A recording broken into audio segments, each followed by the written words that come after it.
मेरी आत्मा आप सबकी आत्मा को नमस्कार कहती है और आप सबका मेरे संग जुड़ने का बहुत बहुत धन्यवाद।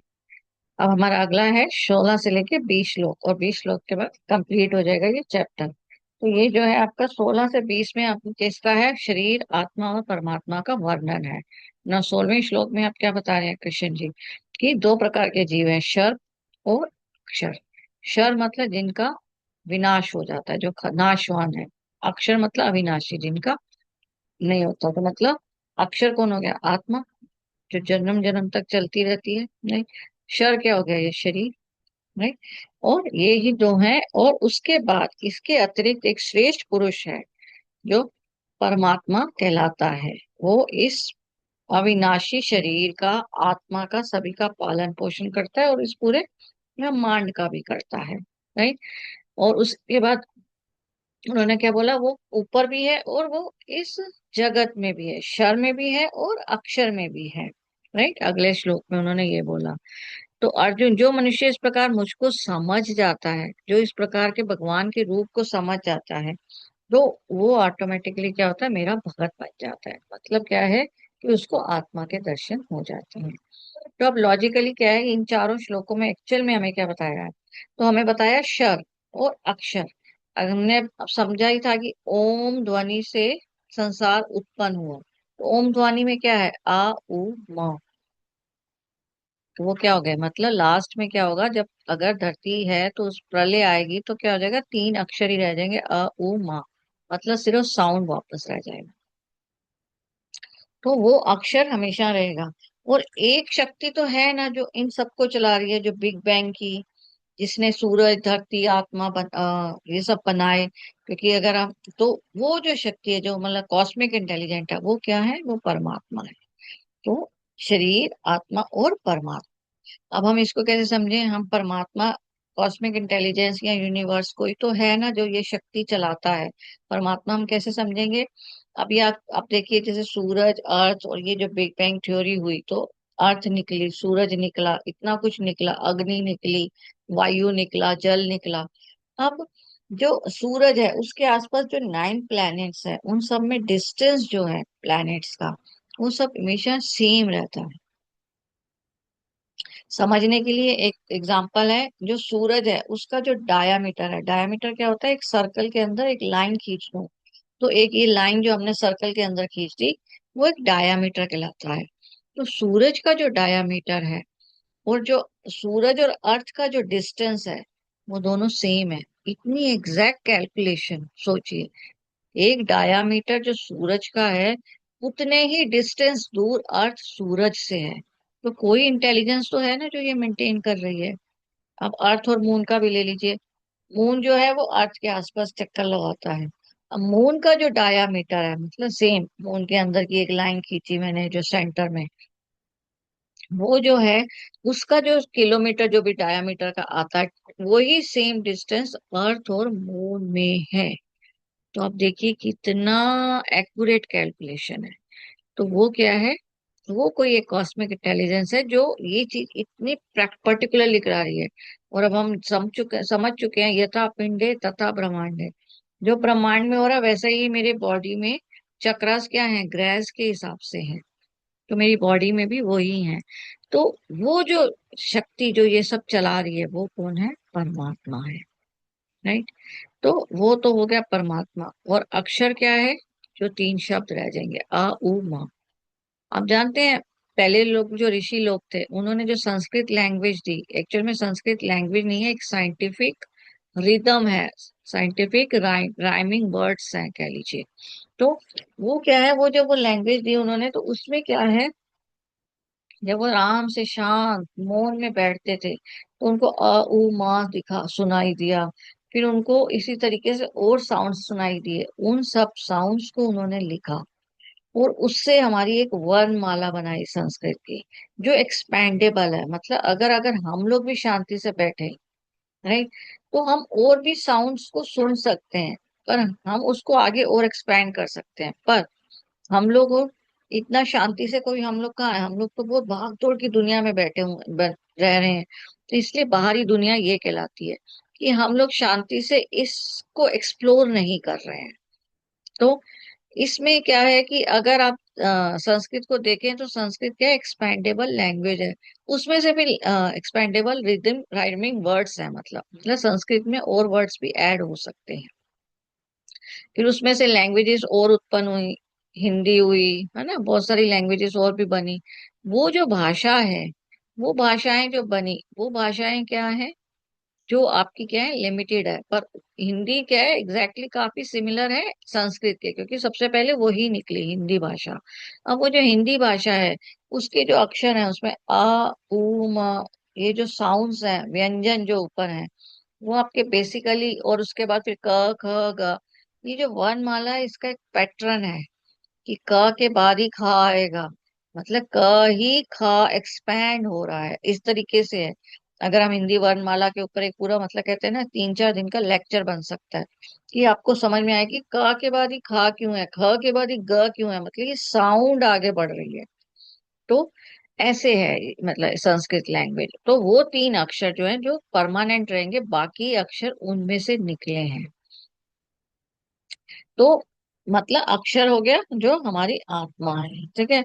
अब हमने ये तो देखा था ना, ओम जो है वही अविनाशी है जो हमेशा रहता है, तो अ उ मा रहता है, जिसको हमने सतोगुण तमोगुण रजोगुण कहा, ब्रह्मा विष्णु महेश का, अवस्थाएं कहा उनको, उन्हीं को ही हमने अवस्था भी कहा ना, कि एक जागृत अवस्था, फिर स्वप्न अवस्था और सुषुप्त अवस्था।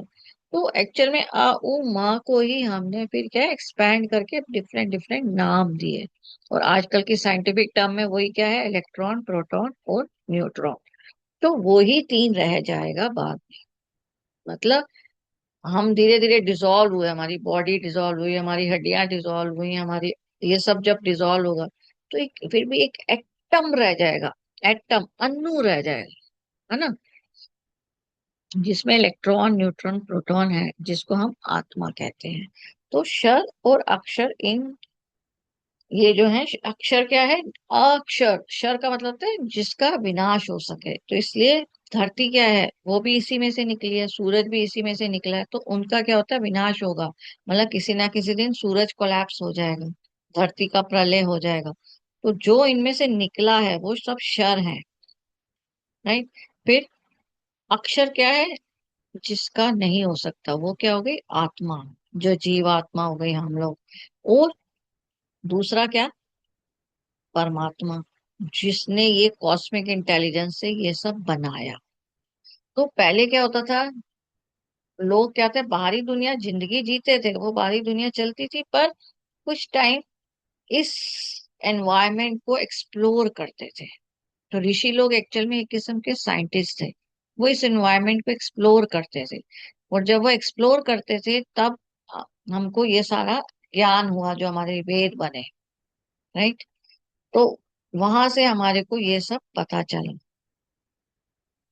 और वो जो एक्सप्लोर करते थे उसी में अगर अभी हम देखें तो अभी भी ये सब ओम साउंड हम सुन सकते हैं। आप जागेश्वर धाम है उत्तराखंड में, अगर वहां जाएं तो वो एक मंदिर है, बहुत विशाल मंदिर है, उसमें छोटे छोटे जगन्नाथपुरी, बद्रीनाथ, केदारनाथ, ऐसे ऐसे छोटे छोटे शिवलिंग के मंदिर बने हुए हैं। और उसके एकदम मतलब बहुत बड़ा एरिया है, उसके कॉर्नर में एक पेड़ है। उस पेड़ में क्या है कि उस पेड़ को हग करो तो आप, और कान लगाओ तो आपको ओम की साउंड सुनाई देती है ना, सरप्राइजिंग। तो पेड़ों के अंदर भी वही ओम साउंड है, हमारे अंदर भी वही ओम साउंड है, और उस साउंड को हम अनहद नाद बोलते हैं। कि अगर हम साइलेंस में बैठे, अपने माइंड को, मन बताया ना कल के क्लास में हमने समझा, कृष्ण जी ने हमें समझाया, तो अगर इस मन को शांत कर दे, विचार आने बंद हो जाए, निर्विचार हो जाए, हम इस अनहद नाद को सुन सकते हैं, राइट। जो हमारे अंदर, सबके अंदर परमात्मा विराजमान है। अभी मैं वो जो जागेश्वर धाम का बता रही हूँ, पेड़ जो है, जब मैं बहुत छोटी थी तब मैं गई थी, तो वहां पर उसको हक किया, वो साउंड सुनी, इट वॉज रियली अमेजिंग। उसमें से साउंड ओम सुनाई देता है प्रॉपर, अभी भी सुनाई देता है इनफैक्ट। और उसके बाद वो जागेश्वर धाम में मैं अपने बच्चों को लेके गई, मतलब मैंने बच में देखा था। और अब तो खैर बहुत आसपास, तब तो एकदम उजाड़ सा होता है ना जगह, बहुत ही खाली खाली जगह थी, तो बहुत और भी इन्वायरमेंट था, नेचर का भी और बहुत मजा था। अब तो आसपास दुकानें थी।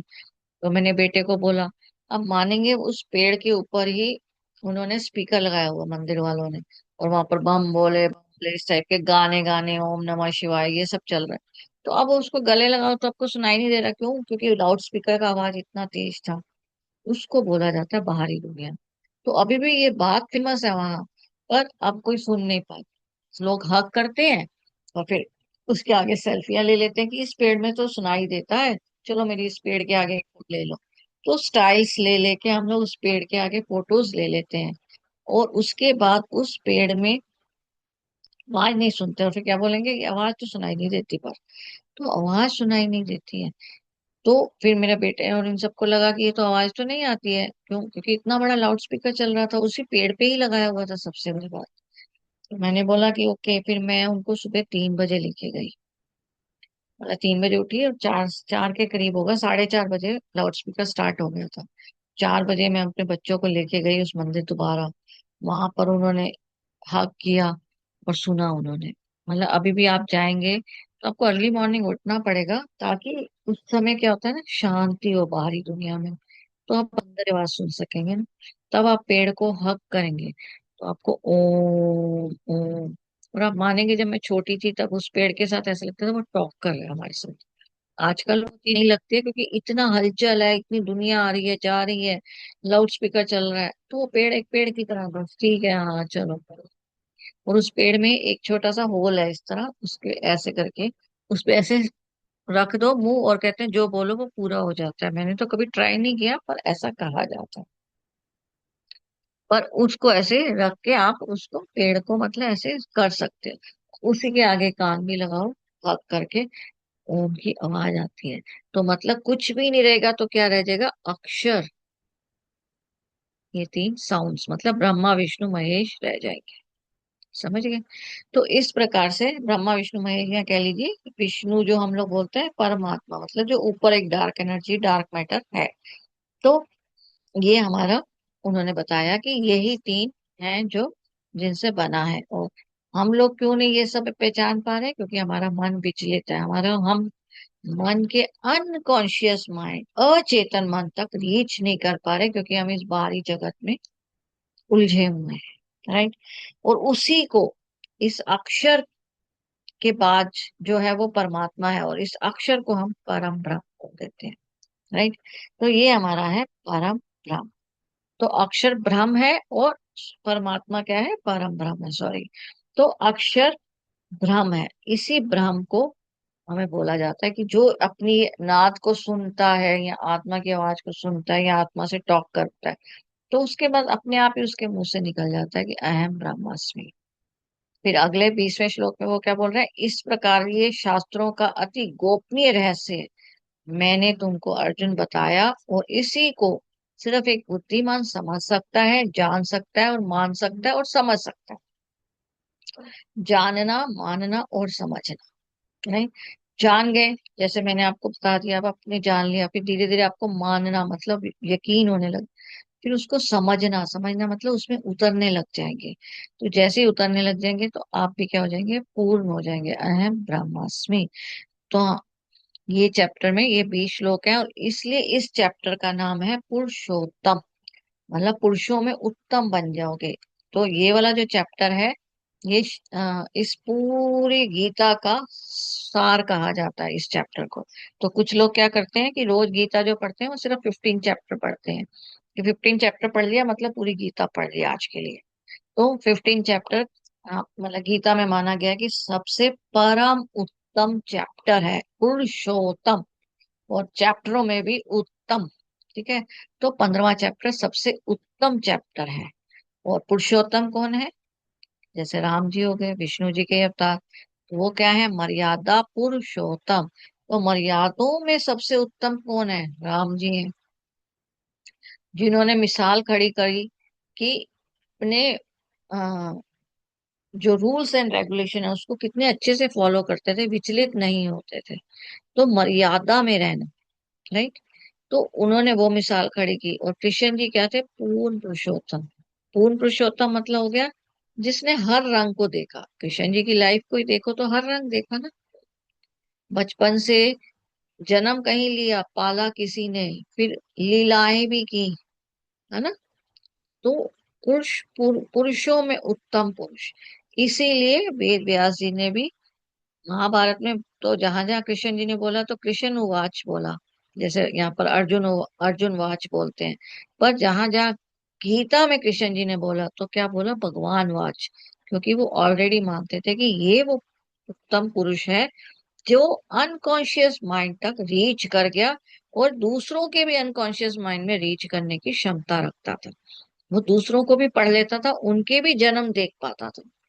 ये हमारे पीछे चैप्टर्स में आया था ना कि मैं तो तुम्हारे जन्म भी जानता हूँ, अपने जन्म भी जानता हूँ, सेकंड चैप्टर में कृष्ण जी ने बोला था। तो इसलिए कृष्ण जी क्या है, पूर्ण पुरुषोत्तम। तो राम जी क्या है, मर्यादा पुरुषोत्तम। और इसलिए उनको क्या बोला गया, मर्यादा में रहना, मतलब जो रूल है उसको प्रॉपर फॉलो करना। तो वो क्या हो गया, इसलिए सूर्यवंशी, मतलब सूरज से तुलना की गई राम की, कि सूरज जो है वो एक अपने नियम को फॉलो करता है। सुबह धूप आती है, रात को अस्त हो जाता है, राइट। तो वो उस मर्यादा में रहते हैं, इसलिए राम जी को हमने सूर्य वंशी कहा। पर कृष्ण जी को हमने क्या बोला, चंद्रवंशी, है ना। और उनको हमने क्या बोला, 16 कलाएं, क्योंकि उनका स्थान क्या है, चंद्रवंशी और अ, विशुद्धि चक्रा में 16 पेटल्स का। ठीक है, तो उनको हमने क्या बोला, चंद्रवंशी। चंद्रवंशी क्यों कहा, कि मतलब हर टाइप के रंग। आप, वो क्या है, चंद्रमा आपका पहले घटता है 14 दिन के बाद, 14 दिन में घटता है, फिर एक पूर्णमासी आती है, फिर बढ़ता है, फिर एक वो आती है, अ, अमावस्या आती है। तो मतलब क्या हुआ, घटा पूर्णमासी 14 हो गए, 14 दिन में घटता है, फिर अमावस्या आ गई तो 15 हो गया, फिर बड़ा, फिर पूर्णमासी आ गई तो 16। तो ये टोटल मिला के 16 हो गए, 14 प्लस अमावस्या प्लस ये पूर्णमासी। तो इसलिए कृष्ण जी को तुलना की जाती है मन की तरह, मतलब हर रंग देखे, एंजॉय किया लाइफ को। मन भी तो यही चाहता है ना, हर समय एंजॉय करना। इसलिए कृष्ण जी कहते हैं एंजॉय करो लाइफ को, पर अपने माइंड को भी सुनो। जैसे मैंने आपको बताया, ये अनहद नाद सुनाई देता है अगर हम ध्यान से सुने। अनहद नाद की भी स्टेजेस है, आ उ मा है इसकी। मतलब पहले अनहद नाद जो होता है वो आपको शू, जैसे एक पहाड़ों में या फॉरेस्ट में रात को एक शू शू वाली आवाज होती है ना, पहले वैसा वाला सुनाई देगा। फिर धीरे धीरे करके आपको ओम का प्रॉपर साउंड दिखेगा। और आप देखें तो ये अक्षर जो है इसमें हर का एंड क्या है, म, म, मो। ये सब सुनाई कब देगा, जब हम शांत हो जाएंगे, मौन हो जाएंगे। तो अब आप देखें तो एंड में म है, इसलिए हमारे चक्रास में भी क्या है, इनके सिंबल जो है, यम, रम, है ना। ये जो सिंबल्स हैं इनमें भी लास्ट में क्या आता है, म, मतलब इनकी भी शक्ति को बढ़ाना है तो लास्ट में म।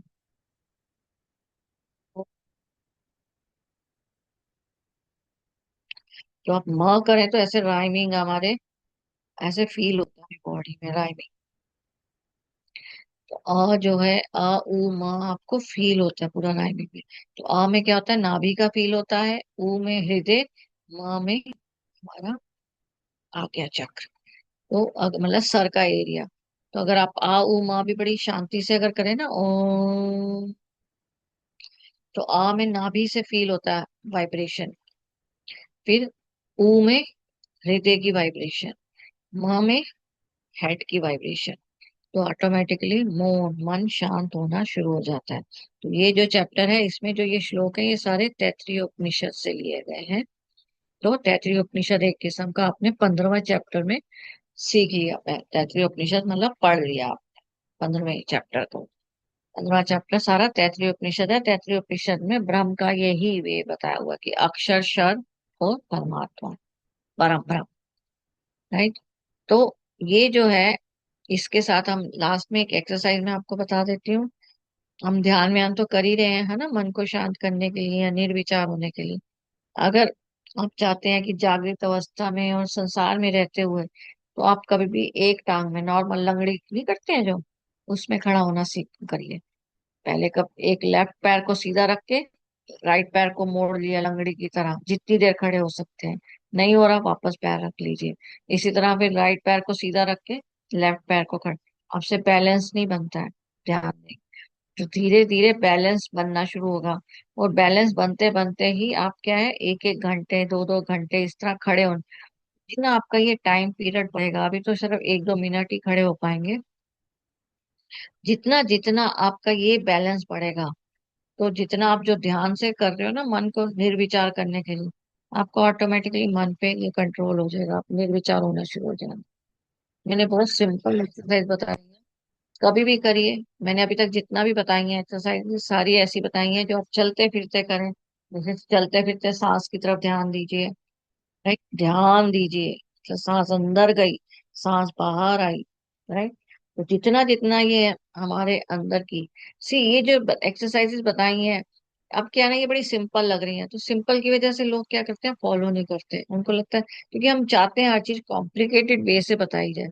तो अगर ये सिंपल है और इसको आप करेंगे, आप अपने में ही 15 दिन में आप अपनी सेल्फ इम्प्रूवमेंट फील करेंगे। अगर हम ये सब कुछ करें, सिंपल है। भ्रामरी जो मैंने बोला था, चलते फिरते भ्रामरी कभी भी कर सकते हैं प्राणायाम की, क्योंकि उससे ये हेड की सारे विचार एकदम ब्लैंक हो जाता है, ऐसा फील होता है ये एरिया जैसे मटके में पानी भरा हुआ था, खाली हो गया है। भ्रामरी से ऐसा लगता है।